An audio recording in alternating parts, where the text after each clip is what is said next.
પ્રકરણ 14 પરિવહન, સંદેશા વ્યવહાર અને વ્યાપાર. વિદ્યાર્થી મિત્રો, એક સ્થળેથી બીજા સ્થળે માનવી કે માલસામાનની હેરફેરને પરિવહન કહે છે. સામાન્ય રીતે એક સ્થળેથી બીજા સ્થળે જવાની ક્રિયાને પરિવહન કહી શકાય. દેશ કે પ્રદેશના આર્થિક અને સાંસ્કૃતિક વિકાસમાં પરિવહનનો મહત્વનો ફાળો છે. પરિવહનથી વસ્તુઓની કે માનવીની આવન જાવન પ્રવૃત્તિ સંભવી શકે છે. પરિવહનથી દૂરના પ્રદેશોને એકબીજાથી સાંકળી શકાય છે. રાષ્ટ્રીય એકતા તથા ઔદ્યોગિકીકરણ અને શહેરીકરણ જેવી પ્રક્રિયાઓ પરિવહનથી શક્ય બને છે. આજની તુલનામાં પહેલાંના સમયમાં લોકો વચ્ચે સંપર્ક બહુ ઓછો રહેતો. આજે તો સંદેશાવ્યવહારની આપ-લે માટે વધુને વધુ લોકો સંદેશાવ્યવહારના સાધનોનો ઉપયોગ કરે છે. ટપાલ, ટેલિફોન, મોબાઈલ ફોન તથા ઇન્ટરનેટ સેવાનો ઉપયોગ સંદેશાવ્યવહારમાં વ્યાપક થવા લાગ્યો છે. ભારતે અવકાશી સંશોધન ક્ષેત્રે ઉપગ્રહો તરતા મૂક્યા છે. આનાથી દૂરસંચાર સેવામાં ઘણો જ સુધારો થયો છે. વ્યાપાર પ્રવૃત્તિ ત્રીજા પ્રકારની આર્થિક પ્રવૃત્તિ છે. વ્યાપાર ઉત્પાદન પ્રવૃત્તિને પણ વેગ આપે છે. કોઈ પણ રાષ્ટ્ર સંપૂર્ણપણે સ્વાવલંબી હોઈ શકે નહીં. તેથી તેણે બીજા દેશો સાથે અદલાબદલીનો વ્યવહાર કરવો જ પડે. દાખલા તરીકે ભારતમાં થતી કૃષિ પેદાશો મધ્ય પૂર્વના દેશોમાં જાય છે. ત્યાંથી આપણે ખજૂર અને ખનિજ તેલની આયાત કરીએ છીએ. પરિવહન. વિદ્યાર્થી મિત્રો, આરંભમાં માનવી ભટકતું જીવન ગાળતો, પણ ખેતીની શોધ પછી તે સ્થાયી જીવન જીવવા લાગ્યો. શરૂમાં પોતાની વસ્તુ તે જાતે જ વહન કરતો. સમય જતાં ખેતી સાથે પશુપાલન પ્રવૃત્તિથી પશુઓનો ઉપયોગ બોજવાહક તરીકે પણ તે કરવા લાગ્યો. વર્તમાન સમયમાં પશુથી વધારે પરિવહન પ્રવૃત્તિમાં યાંત્રિક વાહનનો ઉપયોગ થવા લાગ્યો. પરિવહન પદ્ધતિને સ્થાન, આબોહવા, ભૂપૃષ્ઠ, માનવ વસ્તીનું પ્રમાણ વગેરે જેવી બાબતો તેને પ્રભાવિત કરે છે. આ ઉપરાંત તકનીકી વિકાસ, આર્થિક વિકાસ, બજાર અને મૂડીરોકાણ, રાજકીય નિર્ણયો જેવા સાંસ્કૃતિક પરિબળો પણ પરિવહન પર અસર કરતા છે. મેદાની પ્રદેશમાં સડક તથા રેલમાર્ગથી પરિવહન થાય છે. હિમાલયના દુર્ગમ સ્થળોએ એટલે કે પર્વતીય વિસ્તારોમાં આજે પણ પશુ જેવા કે યાક તથા માનવીનો બોજવાહક તરીકે ઉપયોગ થાય છે. એવરેસ્ટ આરોહણ સમયે ભોટિયા લોકો, જે સારા પર્વતારોહકો પણ છે, તે સામાન ઊંચકવાનું કામ કરે છે. આ ઉપરાંત પહાડી પ્રદેશોમાં જંગલના ક્ષેત્રોમાં હાથી, ખચ્ચર તથા ઘોડાનો ઉપયોગ થાય છે. રણ પ્રદેશમાં ઊંટ શ્રેષ્ઠ બોજવાહક છે. મેદાની પ્રદેશોમાં પણ કઠિયારા લાકડા કાપી માથે ઊંચકતા તમે જોયા હશે. રેલવે સ્ટેશનોમાં કુલીઓને પણ માથે સામાન ઊંચકતા જોઈ શકાય છે. દરિયા કિનારે કે નદી ઊંડી હોય અને બારેમાસ પાણી રહેતું હોય, ત્યાં જહાજનો કે હોડીનો ઉપયોગ પરિવહનોમાં થાય છે. સડક માર્ગો અથવા ભૂમિ પરિવહન. પ્રાચીન સમયથી જ પરિવહન માર્ગોમાં સડક માર્ગોનું મહત્વ વધુ હતું. ભારતમાં સમ્રાટ અશોક અને ચંદ્રગુપ્ત મૌર્યના સમયમાં રાજમાર્ગોની જાળ પથરાઈ હતી. સડક માર્ગ, રેલમાર્ગ, દરિયાઈ માર્ગ તથા હવાઈ માર્ગોના પૂરક બની રહે છે. સડક પરિવહનનો સૌથી અગત્યનો ગુણધર્મ તેની સેવાનું વ્યાપક ક્ષેત્ર, માલની સુરક્ષા, સમયની બચત અને બહુમુખી અને સસ્તી સેવા થાય છે. માલસામાન, માનવી અને વિસ્તારોને સાંકળવાનો એકમાત્ર સસ્તો વિકલ્પ એટલે સડક માર્ગ. ભારતની સડક પ્રણાલી યુએસએ અને ચીન પછી વિશ્વની ત્રીજી મોટામાં મોટી પ્રણાલિકાઓમાંની એક છે. ભારતીય સડક માર્ગોનું વર્ગીકરણ 1. રાષ્ટ્રીય ધોરીમાર્ગ 2. રાજ્ય રાજમાર્ગ 3. જિલ્લા માર્ગ 4. ગ્રામીણ સડક માર્ગ 5. સરહદી માર્ગ 1. રાષ્ટ્રીય ધોરીમાર્ગ નેશનલ હાઈવે. રાષ્ટ્રીય ધોરીમાર્ગો આર્થિક દ્રષ્ટિએ જ નહીં પરંતુ સુરક્ષાની દ્રષ્ટિએ પણ અતિ મહત્વના છે. આ માર્ગોના નિર્માણની જવાબદારી કેન્દ્ર સરકારની છે. આ માર્ગો દ્વારા રાજ્યની રાજધાનીઓને મોટા મોટા ઔદ્યોગિક અને વ્યાપારી શહેરોને તથા મુખ્ય બંદરોને એકબીજા સાથે જોડવામાં આવ્યા છે. ભારતને મ્યાનમાર, પાકિસ્તાન, નેપાળ, ભૂતાન, ચીન જેવા પાડોશી દેશો સાથે પણ આ સડકો જોડે છે. રાષ્ટ્રીય ધોરીમાર્ગ 7 દેશમાં સૌથી લાંબો છે, જે વારાણસીથી કન્યાકુમારી સુધી જાય છે. સ્વર્ણિમ ચતુર્ભુજ યોજના અંતર્ગત દિલ્હી, મુંબઈ, ચેન્નઈ તથા કોલકાતા એ 4 મહાનગરોને જોડનારી યોજના છે. ગુજરાતમાંથી 27, 41, 47, 48, 141, 147 વગેરે નંબરના રાષ્ટ્રીય ધોરીમાર્ગો પસાર થાય છે. ભારત સરકારે વર્ષ 2011માં રાષ્ટ્રીય ધોરીમાર્ગના નંબરમાં પરિવર્તન કરેલ છે. જનસંખ્યાના આધારે જોઈએ તો ચંડીગઢ, પુડુચેરી, દિલ્હી, ગોવા જેવા રાજ્યોમાં રાષ્ટ્રીય ધોરીમાર્ગોની સંખ્યા વધારે છે. મિઝોરમ, અરુણાચલ પ્રદેશ, મેઘાલય, મણિપુર જેવા રાજ્યોનો ત્યાર પછી ક્રમ આવે છે. વધારે વસ્તી ધરાવતા ઉત્તર પ્રદેશ, પશ્ચિમ બંગાળ, બિહાર, મધ્યપ્રદેશ, રાજસ્થાન, મહારાષ્ટ્ર અને ગુજરાત જેવા રાજ્યોમાં રાષ્ટ્રીય ધોરીમાર્ગોની લંબાઈ પ્રમાણમાં ઓછી છે. 2. રાજ્ય ધોરીમાર્ગ સ્ટેટ હાઈવે. વિદ્યાર્થી મિત્રો, વ્યાપાર અને ઉદ્યોગની દ્રષ્ટિએ રાજ્યના ધોરીમાર્ગોનું મહત્વ છે. આ સડકો રાજમાર્ગો તથા જિલ્લા કેન્દ્રો સાથે જોડાયેલા છે. આ સડકોના નિર્માણ તથા સારી પરિસ્થિતિમાં રાખવાની જવાબદારી જે તે રાજ્ય સરકારોની છે. 3. જિલ્લા માર્ગ ડિસ્ટ્રિક્ટ રોડ્સ. વિદ્યાર્થી મિત્રો, આ સડકો ગામડા તથા શહેરોને જિલ્લાના મુખ્ય મથક સાથે જોડે છે તથા તાલુકા મથકોને જિલ્લા મથકો સાથે જોડે છે. પહેલાં આ સડકો કાચી હતી. હવે લગભગ બધી જ સડકો પાકી સડકોમાં પરિવર્તિત થઈ ચૂકી છે. તેની જાળવણી જિલ્લા પંચાયત કરે છે. 4. ગ્રામીણ માર્ગ વિલેજ રોડ્સ. આ સડકોનું નિર્માણ અને જાળવણી ગ્રામ પંચાયતો દ્વારા કરવામાં આવે છે. ગામડા પાસેથી પસાર થતા રસ્તાને જોડતી સડકો કાચી હોવાથી ચોમાસામાં બહુ ઉપયોગી બનતી નથી. પ્રધાનમંત્રી ગ્રામ સડક યોજના હેઠળ ગ્રામીણ પરિવહન સુધારવા માટેના પ્રયાસો હાથ ધરવામાં આવ્યા છે.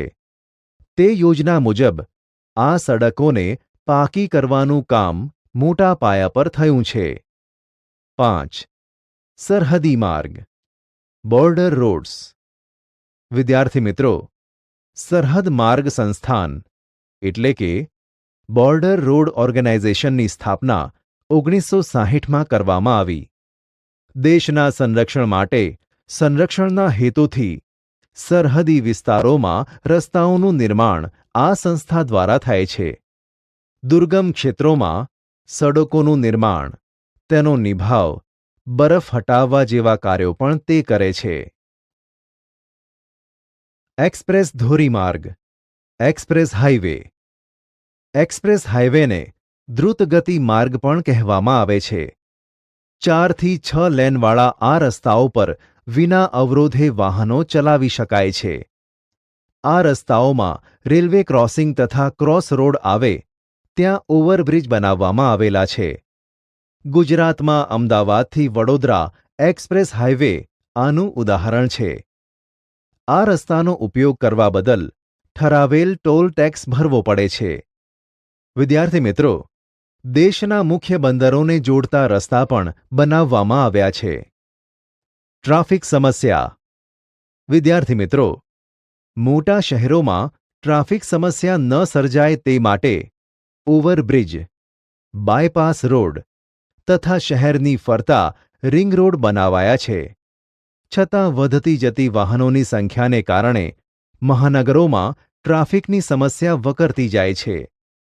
વધતી વસ્તી તથા વધતા વાહનોના પ્રમાણમાં શહેરોમાં રસ્તાઓ પહોળા થઈ શકતા નથી. ઉપરાંત રસ્તા પર દબાણો વધતા પીક અવર્સમાં શહેરોમાં ટ્રાફિક જામના દ્રશ્યો સામાન્ય થઈ ગયા છે. વરઘોડા, સામાજિક શોભાયાત્રા તથા સરઘસોના કારણે પણ શહેરોમાં ટ્રાફિક જામ થાય છે. દિલ્હી જેવા શહેરોમાં તો કલાકોના કલાકો સુધી ટ્રાફિક હળવો થતો નથી. તેના લીધે અગત્યના કામે જતા લોકો, પરીક્ષાર્થીઓ, વિમાન કે રેલવે સ્ટેશને જનારા મુસાફરો અને તાત્કાલિક સારવારની જરૂરિયાતવાળા દર્દીઓ હોસ્પિટલ સુધી સમયસર પહોંચી ન શકવાથી મુશ્કેલીમાં મુકાય છે. ટ્રાફિક સમસ્યા દૂર કરવા માટે કેટલાક સૂચનો. શ્રેણી 9માં તમે ટ્રાફિક સમસ્યા અંગે સૂચનો ભણી ગયા છો. હવે જરા વિગતે અભ્યાસ કરીએ. જો તમે વિદ્યાર્થી છો અને વાહન ચલાવવા માટેનું લાયસન્સ ધરાવતા નથી, તો તમે વાહન ન ચલાવો. ટ્રાફિક સમસ્યાના ઉકેલમાં તમારો નોંધપાત્ર ફાળો આ રીતે આપી શકો. અનિવાર્ય સંજોગો ન હોય તો બિનજરૂરી ઓવરટેક ન કરો. સાયકલ, સ્કૂટર વગેરે દ્વિચક્રીય વાહનો રસ્તાની ડાબી બાજુએ જ ચલાવવા જોઈએ. ચાલુ વાહને મોબાઈલ ફોનમાં વાત ન કરો. અનિવાર્ય હોય તો સાઈડ બતાવી રસ્તાની બાજુએ વાહન ઊભું રાખી પછી જ મોબાઈલ ફોનમાં વાત કરવી. 108 એમ્બ્યુલન્સ, ફાયર બ્રિગેડના વાહનને પહેલાં પસાર થવા દો. બિનજરૂરી હોર્ન વગાડી ઘોંઘાટ ન કરો. ટ્રાફિક સિગ્નલના નિયમોનું પાલન કરો. નજીકના સ્થળોએ ચાલીને જાઓ અથવા સાયકલનો ઉપયોગ કરો. રેલમાર્ગ, રેલવે. ભારતીય રેલવે દેશનું સૌથી મોટું રાષ્ટ્રીયકૃત સંસ્થાન છે. ભારતીય રેલવે ભારતીય અર્થવ્યવસ્થાના ક્ષેત્રો જેવા કે ખેતી, ઉદ્યોગ, વ્યાપાર, સેવા વગેરેના વિકાસમાં સહકાર આપનાર મુખ્ય પરિવહન માધ્યમ છે. રાષ્ટ્રીય સુરક્ષા, શાંતિ, વ્યવસ્થા, સાંસ્કૃતિક અને ભૌગોલિક એકતા સ્થાપિત કરવા તથા તેને જાળવી રાખવામાં તે મુખ્ય ફાળો આપે છે. રેલમાર્ગમાં ભારતનું સ્થાન એશિયામાં પ્રથમ અને વિશ્વમાં બીજું છે. રેલવેનો વિકાસ. વિદ્યાર્થી મિત્રો, ભારતમાં સૌ પ્રથમ રેલવે ઈસવીસન 1853માં મુંબઈથી થાણા વચ્ચે શરૂ થઈ. ભારતમાં 3 પ્રકારના રેલવે માર્ગો જોવા મળે છે: બ્રોડ ગેજ, મીટર ગેજ અને નેરો ગેજ. મીટર ગેજ તથા નેરો ગેજ લાઇનને વર્તમાન સમયમાં બ્રોડગેજમાં મોટે ભાગે પરિવર્તિત કરવામાં આવી છે. ભારતીય રેલવેની આ એક મોટી સિદ્ધિ છે. જુદા જુદા ગેજના માપના રેલમાર્ગોને કારણે મુસાફરી તથા માલની હેરફેરમાં સમય તથા નાણાંનો વ્યય થતો હતો. ભારતમાં જે રાજ્યોમાં મેદાની પ્રદેશ, ગીચ વસ્તી, ઔદ્યોગિક વિકાસ, સઘન ખેતી, ખનિજ સમૃદ્ધ ક્ષેત્રો છે, ત્યાં રેલવેનું જાળું વધારે ફેલાયેલું જોવા મળે છે. ગંગાના મેદાની પ્રદેશમાં ખેત પેદાશો તથા વસ્તી ગીચતાના કારણે રેલમાર્ગ મોટા પ્રમાણમાં જોવા મળે છે. કોલકાતા, દિલ્હી તથા જયપુર જેવા મોટા શહેરોમાં મેટ્રો રેલ પણ જોવા મળે છે. અમદાવાદથી ગાંધીનગર મેટ્રો રેલ પ્રોજેક્ટની કામગીરી શરૂ થઈ ગઈ છે. મુંબઈને તેના ઉપનગરો સાથે જોડવા માટે ઉપનગરીય રેલવે સાબિત થઈ છે. વિદ્યાર્થી મિત્રો, રેલવે મુસાફરો તથા માલસામાનની હેરફેર ઉપરાંત દુકાળના સમયે અનાજ તથા ઘાસચારાની ઝડપી હેરફેર માટે પણ ઉપયોગી બને છે. સંરક્ષણની દ્રષ્ટિએ પણ સૈનિકો તથા હથિયારોના સ્થળાંતરમાં ઉપયોગી બને છે. કોંકણની રેલવે દુર્ગમ પર્વતીય વિસ્તારોમાં સુરંગો ખોદી માર્ગ બનાવી શ્રેષ્ઠ ઇજનેરી કૌશલ્યનું દ્રષ્ટાંત પૂરું પાડ્યું છે. સમય, સુરક્ષા તથા સુવિધા માટે ભારતીય રેલ સેવા ઉત્તમ ગણાય છે અને તેનું આધુનિકીકરણ ઝડપથી કરાઈ રહ્યું છે. દિબ્રુગઢથી કન્યાકુમારીને જોડતો રેલમાર્ગ ભારતનો સૌથી લાંબો રેલમાર્ગ છે, જે વિવેક એક્સપ્રેસ તરીકે જાણીતો છે. ગુજરાતમાં અમદાવાદ સૌથી મોટું રેલવે સ્ટેશન છે. આ ઉપરાંત મહેસાણા, વિરમગામ, રાજકોટ, વડોદરા, સુરત, આણંદ મહત્વના જંકશનો છે. જળમાર્ગ. વિદ્યાર્થી મિત્રો, પ્રાચીન સમયથી ભારતમાં જળમાર્ગો દ્વારા પરિવહન થતું. સડક તથા રેલવે માર્ગો નહોતા ત્યારે જળમાર્ગોથી જ વ્યવહાર થતો. સડક તથા રેલવેની તુલનામાં જળમાર્ગ સસ્તો પડે છે, કેમ કે તેમના નિર્માણ કે સમારકામમાં ખર્ચ થતો નથી. ભારતમાં 2 પ્રકારના જળમાર્ગો છે. 1. આંતરિક જળમાર્ગ. 2. સમુદ્રી જળમાર્ગ. આંતરિક જળમાર્ગ પરિવહન સેવા ઉત્તર પૂર્વ ભારતમાં અસમ, પશ્ચિમ બંગાળ અને બિહાર જેવા રાજ્યોમાં વધારે છે, તથા દક્ષિણ ભારતમાં પણ આંતરિક જળમાર્ગો સેવાર્થે વપરાય છે. નદી નહેર પરિવહન.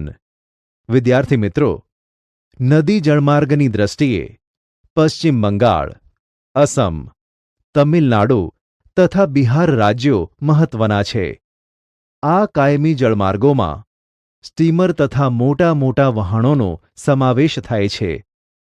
આંતરિક જળ પરિવહનને જાળવવા માટે સરકારે આ મુજબના જળમાર્ગોને રાષ્ટ્રીય જળમાર્ગોનો દરજ્જો આપ્યો છે. રાષ્ટ્રીય જળમાર્ગ 1 ગંગા નદી, હલ્દિયા અલ્હાબાદ 1620 કિલોમીટર. રાષ્ટ્રીય જળમાર્ગ 2 બ્રહ્મપુત્ર નદી, ઘુબરી સાદિયા 891 કિલોમીટર. રાષ્ટ્રીય જળમાર્ગ 3 પશ્ચિમ કિનારાની નહેર, કોલ્લમ કટ્ટાપુરમ 250 કિલોમીટર. રાષ્ટ્રીય જળમાર્ગ 4 ગોદાવરી કૃષ્ણા નદી, કાકીનાડા, પુડુચેરી 1078 કિલોમીટર. રાષ્ટ્રીય જળમાર્ગ 5 બ્રહ્માણી નદી, ગોયનખલી તાલચેર 588 કિલોમીટર. દરિયાઈ જળમાર્ગ. વિદ્યાર્થી મિત્રો, ભારતને લગભગ 7516 કિલોમીટર લાંબો દરિયા કિનારો મળેલો છે. આ લાંબા દરિયા કિનારા પર 13 મુખ્ય બંદરો તથા 200 જેટલા નાના બંદરો આવેલા છે. શિપિંગ કોર્પોરેશન ઓફ ઇન્ડિયાની સ્થાપના પછી રાષ્ટ્રીય તથા આંતરરાષ્ટ્રીય જળમાર્ગોનો ખૂબ વિકાસ થયો છે. કંડલા, મુંબઈ, ન્હાવા શેવા, માર્માગોવા, ન્યૂ મેંગ્લોર તથા કોચી બંદર પશ્ચિમ કિનારે આવેલા છે, તથા કોલકાતા, હલ્દિયા, પારાદીપ, વિશાખાપટ્ટનમ, ચેન્નઈ, તુતીકોરીન જેવા પૂર્વ કિનારાના મુખ્ય બંદરો છે. ગુજરાત રાજ્યને આશરે 1600 કિલોમીટર લાંબો દરિયા કિનારો મળ્યો છે. ગુજરાતમાં કંડલા સૌથી મોટું બંદર છે. ભાવનગર ઓટોમેટિક લોક ગેટ ધરાવતું એકમાત્ર બંદર છે. પોરબંદર 12 માસ ખુલ્લું રહેતું બંદર છે. આ ઉપરાંત વેરાવળ, સિક્કા, પીપાવાવ, નવલખી, મુન્દ્રા, પોશિત્રા, ઓખા તથા હજીરા જેવા મહત્વના બંદરો પણ છે. પોશિત્રા બંદરનો વિકાસ કરવાની યોજના હાથ ધરાઈ છે. હવાઈ માર્ગ.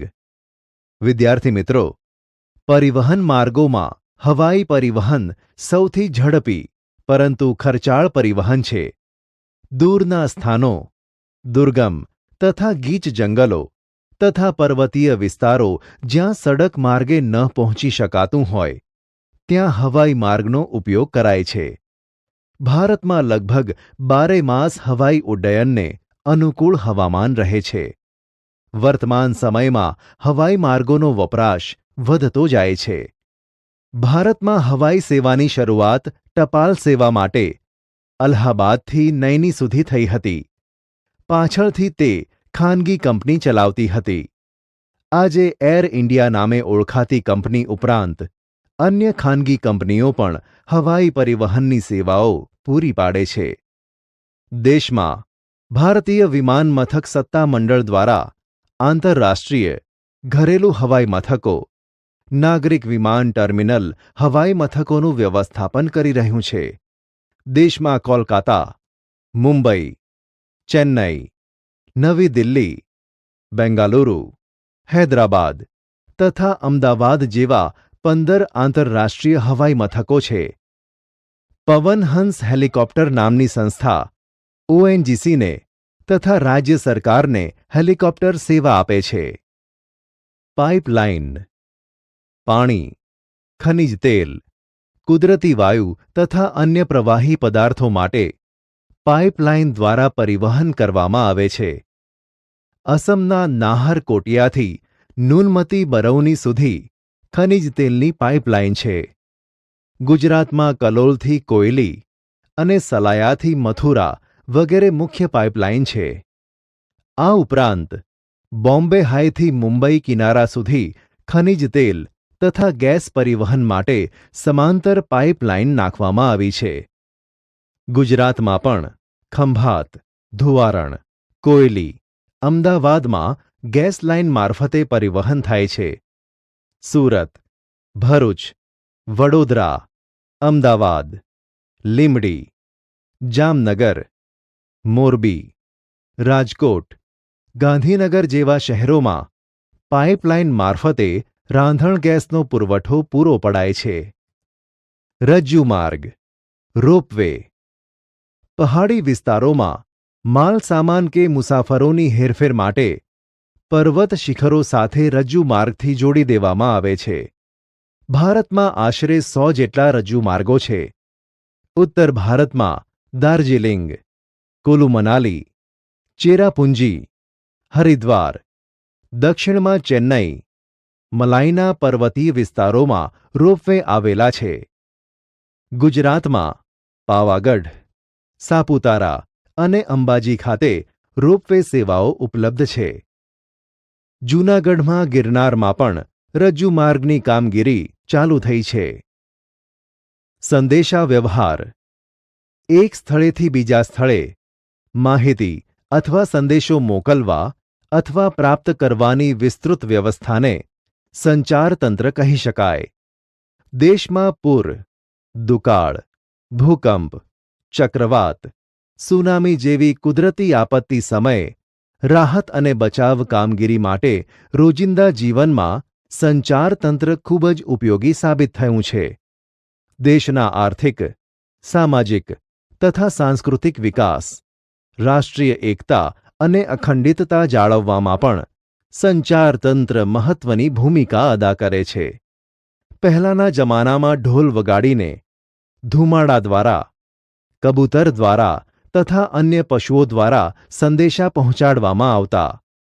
આધુનિક સંદેશા વ્યવહારમાં ટપાલ સેવા, તાર સેવા, ટેલિફોન સેવા અને આજે મોબાઈલ ટેલિફોન, સ્માર્ટફોન તથા ઉપગ્રહોની શોધથી સંચારને ખૂબ જ ઝડપી અને સરળ બનાવ્યા છે. વિજ્ઞાન અને ટેકનોલોજીએ સંચાર ક્ષેત્રમાં વિકાસ લાવવામાં અગત્યનો ફાળો આપ્યો છે. આજે આપણે તમામ મહત્વની ઘટના તથા ક્રિકેટ મેચને જીવંત જોઈ શકીએ છીએ. વિદ્યાર્થી મિત્રો, સંચાર સાધનોને આપણે 2 વિભાગમાં વહેંચી શકીએ. 1. વ્યક્તિગત સંચારતંત્ર. 2. સામૂહિક સંચારતંત્ર. 1. વ્યક્તિગત સંચારતંત્ર. વ્યક્તિગત સંચારતંત્રના સાધનોમાં ઇન્ટરનેટ તથા સ્માર્ટફોન સૌથી અસરકારક અને આધુનિક છે. ઈમેલ, ઈ-કોમર્સ, મુદ્રાની લેવડ-દેવડ વગેરે ઇન્ટરનેટના કારણે ઝડપી બન્યા છે. આ ઉપરાંત સોશિયલ મીડિયા, વિવિધ એપ્લિકેશન મારફતે સંદેશાવ્યવહાર ક્ષેત્રે ક્રાંતિ લાવી છે. સમગ્ર વિસ્તારના લોકો પણ તેના મારફતે દેશ વિદેશના લોકો સાથે જીવંત સંપર્કમાં રહે છે. 2. સામૂહિક સંચાર તંત્ર. સમૂહ સંચારમાં પણ 2 માધ્યમો છે. 1. મુદ્રિત માધ્યમ, જેમાં અખબાર, પત્રિકાઓ. 2. ઇલેક્ટ્રોનિક માધ્યમ, જેમાં આકાશવાણી અને દૂરદર્શનનો સમાવેશ થાય છે. પ્રસાર ભારતી દેશનું સ્વાયત્ત પ્રસારણ નિગમ છે. આકાશવાણી તથા દૂરદર્શન તેના મુખ્ય 2 વિભાગો છે. દેશમાં આજે આકાશવાણીના 415 સ્ટેશનો છે. તેના દ્વારા 23 ભાષામાં કાર્યક્રમો પ્રસારિત કરાય છે. દૂરસ્થ વિસ્તારમાં પણ તેનો ઉપયોગ સરળતાથી થઈ શકે છે. પ્રાકૃતિક આફતો સમયે તે મહત્વપૂર્ણ સંપર્ક સાધન બની રહે છે. દૂરદર્શન ઉપગ્રહોના ઉપયોગ દ્વારા સમાચાર, હવામાનની વિગતો તથા શૈક્ષણિક અને મનોરંજનના કાર્યક્રમો પ્રસારિત થાય છે. આજે તો અનેક ખાનગી ચેનલોએ પણ દૂરદર્શનની જેમ કાર્યક્રમો પ્રસારિત કરવા માંડ્યા છે. ઉપગ્રહ સંચાર. કૃત્રિમ ઉપગ્રહમાં પોતાની સંચાર આવડતો છે, પરંતુ સાથે સાથે તે અન્ય સંચાર સાધનોનું પણ પરિવહન કરે છે. ભારતે છોડેલા ઇન્ડિયન નેશનલ સેટેલાઇટ INSA પ્રણાલી બહુહેતુક પ્રણાલી છે, જે દૂરસંચાર, હવામાન તથા ચક્રવાત, વાવાઝોડા જેવી આફતની ચેતવણી, સંશોધન તથા બીજા પ્રસારણમાં મદદરૂપ બને છે. આ ઉપરાંત ભારતીય દૂરસ્થ સંવેદન એટલે કે IRS પદ્ધતિના ઉપગ્રહો પર આત્મનિર્ભર બની પોતાના પ્રક્ષેપણ વાહન પોલર સેટેલાઇટ લોન્ચ વ્હીકલનો એટલે કે PSLVનો વિકાસ કર્યો છે. વ્યાપાર. ભારત વિશાળ દેશ છે, તેથી તેમાં ક્યાંક પર્વતીય ક્ષેત્રો તો ક્યાંક ફળદ્રુપ મેદાની પ્રદેશો, કિનારાના મેદાની પ્રદેશો તથા રણ પ્રદેશ જેવા વિભિન્ન ભૂપૃષ્ઠ ધરાવે છે. આવી જ ભિન્નતા આબોહવા, વનસ્પતિ તેમજ ખનિજ સંસાધનો અને સંચાલન શક્તિના સાધનોમાં જોવા મળે છે. ભિન્નતાના પરિણામે દરેક પ્રદેશમાં ખેતીના પાક તથા ઔદ્યોગિક ઉત્પાદનોમાં પણ વિવિધતા જોવા મળે છે. આના પરિણામે દેશમાં 2 પ્રકારની વ્યાપાર પ્રણાલી છે. 1. આંતરિક વ્યાપાર. 2. આંતરરાષ્ટ્રીય વ્યાપાર. 1. આંતરિક વ્યાપાર. વિદ્યાર્થી મિત્રો, એક જ રાજ્યમાં વિપુલ પ્રમાણમાં ઉપલબ્ધ વસ્તુઓ બીજા રાજ્યમાં નિકાસ કરવામાં આવે છે તથા બીજા રાજ્યમાં ઉત્પન્ન થતી વસ્તુઓ પોતાના રાજ્યમાં આયાત કરવામાં આવે છે. તેને આંતરિક વેપાર કહે છે. દાખલા તરીકે, પંજાબમાં ઘઉં વધારે ઉત્પન્ન થાય છે, તેથી તે બીજા રાજ્યોમાં મોકલે છે, જ્યારે પંજાબને દરિયાકિનારો મળ્યો નથી, તેથી તે મીઠું ગુજરાતમાંથી આયાત કરે છે. આમ દરેક રાજ્ય પોતાના રાજ્યમાં થતી પેદાશની નિકાસ કરે છે. આના પરિણામે ભારતમાં આંતરિક વેપાર વિકસ્યો છે. 2. આંતરરાષ્ટ્રીય વ્યાપાર. વિશ્વના જુદા જુદા દેશો પોતપોતાની જરૂરિયાતો મુજબ વેચવાની તથા આયાત કરવાની પદ્ધતિને આંતરરાષ્ટ્રીય વેપાર કહી શકાય. વિદ્યાર્થી મિત્રો, આંતરરાષ્ટ્રીય વેપારમાં સમતુલા જાળવવી જરૂરી છે, નહીં તો દેશની વ્યાપાર તુલા નકારાત્મક થાય છે. જે દેશ ઉત્પાદિત વસ્તુની નિકાસ વધારે કરે અને આયાત ઓછી કરે ત્યારે તે દેશની વ્યાપાર તુલા હકારાત્મક છે એમ કહી શકાય. આનાથી આપણા દેશમાં વિદેશી હુંડિયામણમાં વધારો થાય છે. જે દેશમાં નિકાસ કરતાં આયાત વધે તો વ્યાપાર તુલા નકારાત્મક છે એમ ગણાય.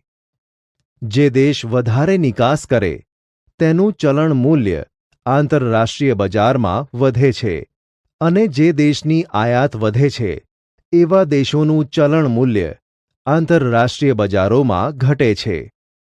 ઈસવીસન 1991થી ઉદારીકરણની પ્રક્રિયા બાદ ભારતના આંતરરાષ્ટ્રીય વેપારમાં ઘણા જ બદલાવ આવ્યા છે. છેલ્લા ઘણા વર્ષોનો અભ્યાસ કરીએ તો લગભગ ભારતની વ્યાપાર તુલા નકારાત્મક રહી છે.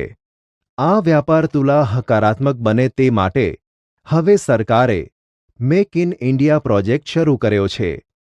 આનાથી ઘણી વિદેશી કંપનીઓ ભારતમાં માલનું ઉત્પાદન કરી વિદેશમાં નિકાસ કરશે. વિદ્યાર્થી મિત્રો, હવે આપણે ભારતના આયાત નિકાસ વેપારનો અભ્યાસ કરીશું. ભારતનો આયાત વેપાર.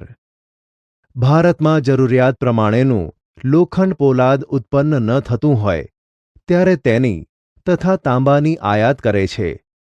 પેટ્રોલિયમ, ખનિજ તેલ તથા લુબ્રિકન્ટ પદાર્થની માંગ પરિવહન માટે તથા મશીનોને ગતિશીલ રાખવા વધારે છે, તેથી તેની પણ આયાત કરીએ છીએ. મશીનો, મોતી અને કિંમતી પથ્થર, ખાદ્ય તેલ વગેરેની પરદેશમાંથી જરૂરિયાત પ્રમાણે આયાત કરીએ છીએ. આપણે USA, Germany, Russia, Myanmar, Iran વગેરે દેશોમાંથી આયાત કરીએ છીએ. વિદ્યાર્થી મિત્રો, હવે આપણે ભારતનો નિકાસ વ્યાપાર વિશે માહિતી મેળવીએ. ભારતનો નિકાસ વ્યાપાર. ભારત દેશની કેટલીક વસ્તુઓ દેશમાં મોંઘી ન બને તેથી ઉત્પાદનના અમુક ભાગની જ નિકાસ કરવાની છૂટ આપે છે. કેટલીક વસ્તુઓના કાચા માલ સામાનની આયાત કરી તેમાંથી ઉત્પાદિત વસ્તુઓની આપણે પુનઃ નિકાસ પણ કરીએ છીએ.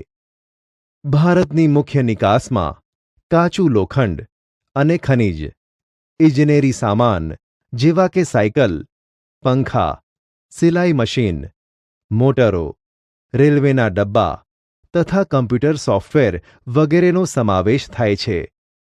રસાયણો અને તેના સંબંધિત ચીજવસ્તુઓ, રત્નાભૂષણ, ચામડું અને ચામડાનો સામાન, સુતરાઉ કાપડ, માછલી અને તેની પેદાશો, હસ્તકલાની વસ્તુઓ, ચા કોફી, શણની ચીજવસ્તુઓ તથા સીવેલા તૈયાર કપડાની પણ આપણે નિકાસ કરીએ છીએ.